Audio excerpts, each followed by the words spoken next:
Hello student, कक्षा 12th biology. आप लोगों का जी और समष्टियाँ जो लेसन में पढ़ा रही थी वो लेसन कंप्लीट हो चुका है। उससे पूछे गए जो प्रश्न जो बोर्ड में अभी तक प्रश्न पूछे गए हैं और कौन कौन से प्रश्न पूछे गए हैं वो सारे प्रश्न मैं आज लेकर आई हूँ।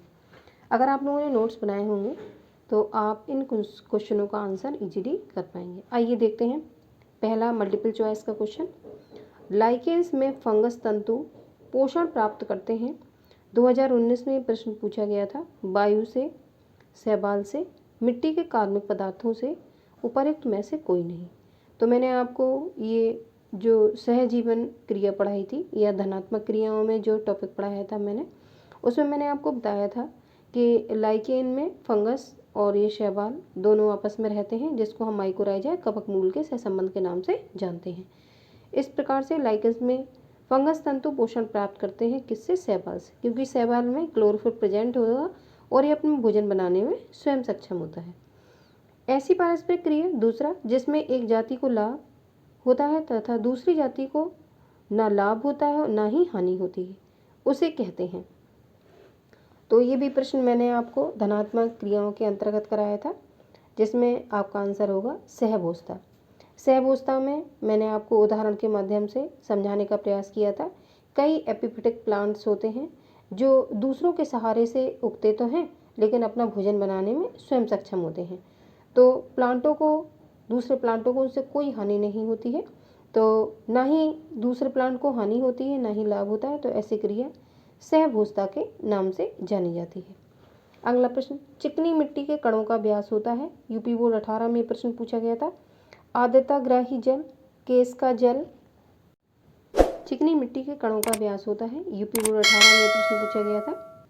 0.20 से 2.0 मिलीमीटर, 0.02 से 0.02 मिलीमीटर, 0.002 से 0.02 मिलीमीटर और डी 0.002 मिलीमीटर से कम।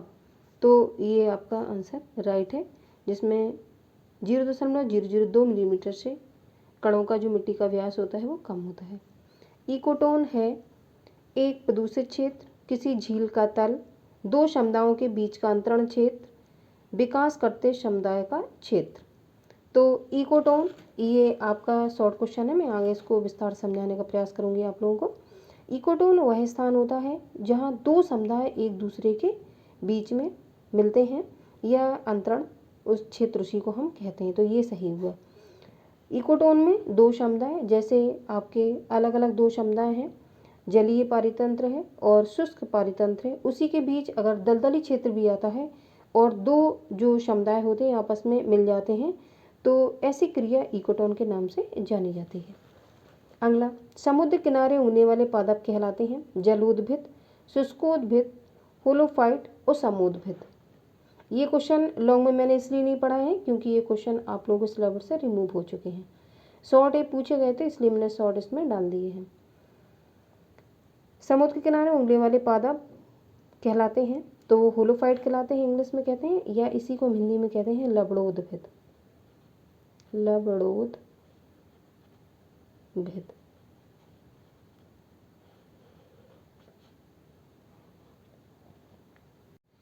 पारिस्थितिक अनुकूलन पाया जाता है। 2022 में ये प्रश्न पूछा गया था। जलोद्भिद पौधों में, मरुद्भिद पौधों में, ए तथा बी दोनों में और डी इनमें से कोई नहीं। तो पारिस्थितिक इकोलॉजिकल एडेप्टेशन जो होता है, जलोद्भिद पादप भी अनुकूलन करते हैं और मरुद्भिद पादप भी अनुकूलन करते हैं। मरुद ऐसे प्लांट हैं जीरोफिटिक, जहाँ पे जल की कमी होती है, मिट्टी शुष्क होती है, वहाँ पर ये प्लांट पाए जाते हैं, जैसे नागफनी। या आप राजस्थान में जो शुष्क मिट्टी होती है उसमें प्लांटों को अगर लें आप, तो प्लांट की जो जड़ें होती हैं वो पानी की खोज में नीचे तक चली जाती हैं। तो ऐसे प्लांटों को हम मरुद्भिद या जीरोफिटिक प्लांट कहते हैं। और जलोद्भिद प्लांट आप लोग जानते हो, हाइड्रोफिटिक प्लांट जो जल में पाए जाते हैं। तो पारिस्थितिक अनुकूलन जलोद्भिद पादपों में भी पाया जाता है और मरुद्भिद पादपों में भी पाया जाता है। मतलब मरुद्भिद प्लांट या जीरोफिटिक प्लांट जो शुष्क वातावरण में उगते हैं तो उनको पानी की आवश्यकता होती है, तो उनको भी अनुकूलन दर्शाना पड़ता है। इस तरीके से आपके हाइड्रोफिटिक प्लांट्स एंड जीरोफिटिक प्लांट्स दोनों ही अनुकूलनता दर्शाते हैं। तो सी आंसर सही हुआ, ए तथा बी दोनों। भारत में रामदेव मिश्रा को किस विषय के अध्ययन के जनक के रूप में जाना जाता है? 2023 में प्रश्न पूछा गया था। तो पारिस्थितिकी इकोलॉजी की सबसे पहले जो अध्ययन किया गया था या खोज की गई थी वो आपके रामदेव मिश्रा ने की थी। तो इकोलॉजी पारिस्थितिकी, ये आंसर आपका सही है। अगला अति लघुत्तम प्रश्न, एक एक नंबर में आपको एक शब्द या लाइन लिखनी होती है। कीस्टोन प्रजाति के निष्कासन मास से रेगिस्तान हरे भरे चरागाह में बदल सकते हैं। ये 2007 में पूछा गया प्रश्न है। कीस्टोन प्रजातियां वे होती हैं जो वातावरण में बदलाव लाने का कार्य करती हैं। तो कंगारू चूहे जो होते हैं वो उनके अगर निष्कासन मात कर दिया जाए तो जो रेगिस्तान होता है हरे भरे चरगाहों में बदल सकता है। क्यों? कंगारू चूहे क्या करते हैं? घास को खाकर चट कर जाते हैं। अगर इस प्रजाति को नष्ट कर दिया जाए तो रेगिस्तान में भी जो घास होती है वो पुनः उगाती है। तो ये कीस्टोन प्रजातियां जो होती हैं ये वातावरण में परिवर्तन लाने का कार्य करती हैं। अगला प्रश्न, सहजीवन से आप क्या समझते हैं? यूपी बोर्ड 17 में प्रश्न पूछा गया था। ये 2 अंक में आप लोगों का। तो आपका सहजीवन धनात्मक क्रियाओं के अंतर्गत आप लोगों को याद होगा पिछले वाले वीडियो में मैंने ये क्रियाएं आप लोगों को बताई थी, जिसमें धनात्मक क्रियाओं में सहजीवता, यह सहजीवन, सहोपकारता, सहभोजता, ये आपके कोर्स में आपको पढ़नी थी। स्पर्धा ऋणात्मक में परभक्षण और परजीवता, ये मैंने आपको इम्पोर्टेंट बताई थी, 3 नेगेटिव इंटरेक्शन में और 3 पॉजिटिव इंटरेक्शन में। तो इसमें सहजीवन या सहजीवता मैंने आपको पढ़ाया हुआ था, जिसमें मैंने आपको सहजीवन के बारे में लिखने के लिए किस तरीके से आंसर राइटिंग करनी वो भी बताया था। आइए देखते हैं। ये सहजीवता या सहजीवन पे मैंने परिभाषा लिखाई थी। सहजीवता एक प्रकार की धनात्मक पारस्परिक क्रिया है, इसको आप लोग अंडरलाइन देंगे आंसर राइटिंग करने में, जिसमें 2 या 2 से अधिक जातियों के जीव एक दूसरे के साथ होते हैं तथा एक या सभी सहभागी जीवों को लाभ होता है। तो इस क्रिया को हम क्या कहेंगे? सहजीवता या सहजीवन, एक ही बात है। तो आपको आंसर राइटिंग में इतना लिखना है और फिर एग्जाम्पल देने के बाद सहोपकारता, सहभोजता, आदि सहयोग, ये आपको एग्जाम्पल में देना है। तो 25 शब्द का मैटर आप लोगों का लगभग तैयार हो जाएगा इतना लिखने से, और 25 शब्द से आपको ज़्यादा नहीं लिखना होता है 2 नंबर में। अगला प्रश्न, इकोटोन पर टिप्पणी लिखिए। यूपी बोर्ड 7 में प्रश्न पूछा गया था। समुदाय में अनेक ऐसे पारितंत्र होते हैं जो दो पारितंत्रों को आपस में जोड़ते हैं तथा इस क्षेत्र में दोनों पारितंत्रों के जीव मिलते हैं।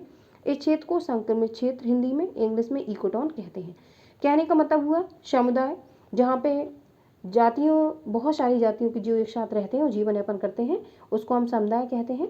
और अनेक आपके ऐसे पारितंत्र बनते हैं, इकोसिस्टम बनता है जिसमें 2 पारितंत्र आपस में जुड़ जाते हैं। एग्जाम्पल के माध्यम से हम समझते हैं, जैसे शुष्क क्षेत्र, कोई भूमि शुष्क है और जलीय पारिस्थितिक तंत्र है वहीं पे, और बीच में दलदली क्षेत्र भी है।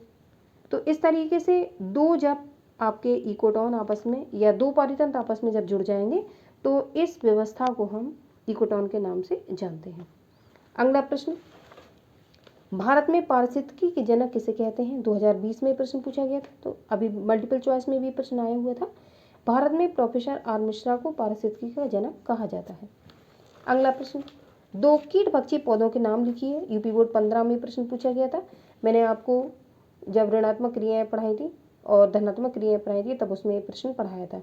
2 कीट भक्षी पौधे मैंने एग्जाम्पल में आप लोगों को बताया था, डोसेरा और आपका घटपर्णी या पिचर प्लांट जो है आपका, वो कीटभक्षी पौधे हैं, और डायोनिया, ये 3 प्लांट आपके कीटभक्षी होते हैं जो कीटों को नाइट्रोजन की आपूर्ति के लिए अपने भोजन में शामिल करते हैं। तो आप नोट्स आप लोगों ने बनाए हुए हैं, वहाँ से देख के आप लोग आंसर राइटिंग करेंगे। मृदा की उर्वरता में साइनोबैक्टीरिया की क्या भूमिका है? पिछले लेसन में मैंने आपको साइनोबैक्टीरिया, नीलहरे शैवाल की जो मिट्टी में भूमिका होती है या जो आपकी बायोफर्टाइजर भूमिका होती है वो मैंने अच्छे से आप लोगों को नोट डाउन करवाया हुआ था। तो पिछले लेसन में जाके आप साइनोबैक्टीरिया के बारे में देखेंगे। साइनोबैक्टीरिया में 1-2 बता देती हूँ आपको। नॉस्टॉक, एनाबीना, ये बायोफर्टिलाइजर्स हैं और मृदा की उर्वरता को ये बढ़ाने का काम करते हैं। पिछले लेसन में आप इस क्वेश्चन में साइनोबैक्टीरिया की भूमिका को देखेंगे। जो कृषि क्षेत्र में मैंने आपको बायोफर्टिलाइजर्स लिखवाए थे उसमें मैंने इस क्वेश्चन की आंसर राइटिंग करवाई हुई है। अगला प्रश्न, समष्टि किसे कहते हैं? इसके कोई 4 गुण लिखिए। तो समष्टि पॉपुलेशन मैंने आपको बताया हुआ था और उसके 5 गुण भी मैंने आपको पढ़ाए हुए थे। तो आपने नोट्स बनाए होंगे तो आप इजीली इसका आंसर कर पाएंगे। अगला, सहोपकारता पर टिप्पणी लिखिए। यूपी बोर्ड 18, 13 और 12 में प्रश्न पूछा गया था। तो सहोपकारता भी मैंने आपको पढ़ाया हुआ है, तो नोट्स बनाए होंगे आपने, तो आप लोग लिख लेंगे। परस्परता, सहोपकारता किसे कहते हैं? अब आपको एक चीज़ याद रखनी, कभी कभी क्वेश्चन इस तरीके से आता है, परस्परता पर टिप्पणी लिखिए। तो सहोपकारिता का ही दूसरा नाम परस्परता है, इसको आप याद रखेंगे, कंफ्यूज नहीं होंगे। उदाहरण देकर इनको स्पष्ट कीजिए। तो सहोपकारिता में धनात्मक क्रियाओं में आपको पढ़ाया हुआ था, तो आपको याद होगा, ये आप लोग आसानी से उसको लिख सकते हैं। अगला प्रश्न, सहजीवन पर टिप्पणी लिखिए। 15, 13, 11, 10 और 9 में ये प्रश्न आप लोगों का पूछा गया था। तो आप लोग इसका भी आंसर लिख लेंगे, क्योंकि मैं ये भी आपको पढ़ा चुकी हूँ। अगला प्रश्न, जातियों में, एक मिनट ऊपर का, परस्परता और सहभोजता में अंतर लिखिए। तो परस्परता सहोपकारिता को कहते हैं और सहभोजता, मैंने दोनों क्रियाएं आपको पढ़ाई हुई थी, तो आप दोनों क्रियाओं का आंसर इजीली लिख देंगे। सहभोजता देखिए मैंने नोट्स में आपको पढ़ाया हुआ है, सहभोजता मैंने पढ़ाया हुआ है आपको। आप लोगों ने अगर इसका नोट्स बनाया होगा तो आप लोग इसको कर लेंगे। आप परस्परता और सहभोजता, परस्परता किसको कहेंगे? सहोपकारिता को। तो सहोपकारिता और सहभोजता में आपको अंतर लिखना है। तो दोनों की परिभाषा लिखने के बाद आप एग्जाम्पल सहित इसका अंतर लिखेंगे। 13, 12, 11 और 8 में प्रश्न पूछा गया था आपका बोर्ड में। जातियों में प्रतियोगिता के प्रभाव पर टिप्पणी लिखिए। यूपी बोर्ड 12, 11, 9, 8, 7 और 5 ये इंपॉर्टेंट है, मैंने पहले ही आपको बताया हुआ था। तो प्रतियोगिता में प्रभाव पर टिप्पणी लिखना है, तो आपको कंपटीशन, जो स्पर्धा मैंने आपको प्रश्न पढ़ाया है ऋणात्मक में, जिसमें आपको इंटर स्पेसिफिक कंपटीशन और इंटर स्पेसिफिक कंपटीशन, ये दोनों मैंने आपको उसके प्रकार पढ़ाए हैं। तो इस प्रश्न का आंसर आप लोग इजीली लिख पाएंगे। ये ऋणात्मक क्रियाओं के अंतर्गत स्पर्धा, इसमें आपको लिखना है कंपटीशन। या देखो अधवा में प्रश्न पूछा गया है, प्रतिस्पर्धा पर टिप्पणी है। तो स्पर्धा, प्रतिस्पर्धा, प्रतियोगिता का प्रभाव एक ही बात है। जब आप इसकी इंग्लिश देखेंगे तो सबकी इंग्लिश एक ही होगी, कंपटीशन। तो आपको कंपटीशन के बारे में लिखना है। अगला, परभक्षण पर टिप्पणी लिखिए। तो परभक्षण भी, प्रेडेशन भी मैंने आपको पढ़ाया हुआ है। और प्रेडेशन मैंने शेर और हिरण का एग्जाम्पल देकर आपको बताया था कि एक को फायदा और एक को नुकसान होगा, जिसमें शेर को फायदा होगा और हिरण को नुकसान होगा, क्योंकि शेर हिरण का भक्षण कर रहा है। तो इस क्रिया को हम परभक्षण या प्रेडेशन के नाम से जानते हैं। यूपी बोर्ड 14, 12 में प्रश्न पूछा गया था। अगला, बाह्यपरजीवी तथा अंतःपरजीवी को उदाहरण सहित परिभाषित कीजिए। तो बाह्यपरजीवी और अंतःपरजीवी मैंने ऋणात्मक क्रियाओं के अंतर्गत जो बॉडी के बाहर रहते हैं वो पोषण प्राप्त करते हैं, उनको बाह्यपरजीवी कहेंगे, जैसे जू, किलनी। अंतःपरजीवी जो बॉडी के अंदर रहते हैं और अपना पोषण प्राप्त करते हैं, जैसे एंटमीबा हिस्टोरिका, इसको आप इस एग्जाम्पल में रख सकते हैं। तो जो बॉडी के अंदर रहकर जीवन यापन करते हैं और उसी पोषण से अपना पोषण प्राप्त करते हैं, इसको हम अंतःपरजीवी के नाम से जानते हैं। अगला प्रश्न, निम्नलिखित के बीच अंतर स्पष्ट कीजिए। 22 और 23 में प्रश्न पूछा गया था, शीत निष्क्रियता और ग्रीष्म निष्क्रियता क्या है, समष्टि एवं समुदाय क्या है।